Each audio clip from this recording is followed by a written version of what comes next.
Megisane. We are continuously printing the prayer cards, posters and flyers to create awareness on this. Number 2, morally.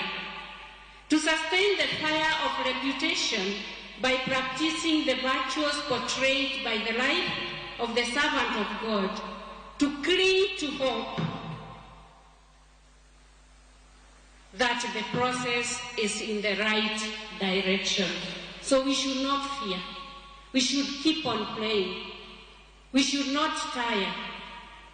His grace has just said, just to do as he did, to serve as he served, and to love as he loved.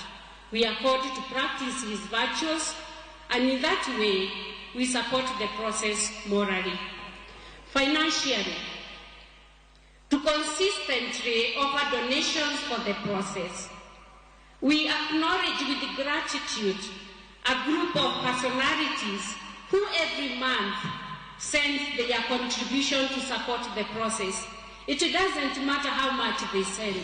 I tell you, there are some Christians who are faithful. Every week they send 50 bob. And they are proud of that because they feel they are supporting the process to its final.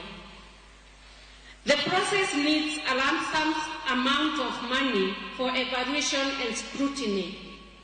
I am just fearing, sometimes I just don't sleep, when I think when Dr. Hitman will call me and tell me he needs such amount of millions so that they scrutinize the position. And yet, we don't have that money. So we beg that, and we ask all the Christians in Kenya, we are proud of this man, the servant of God. Can we support his process? Thank you. Finally, we appreciate the family members for remaining close to the process until today.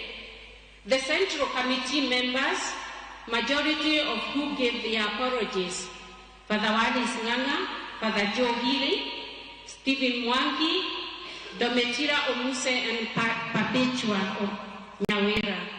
Those are those who gave the apology today as the committee members. And the committee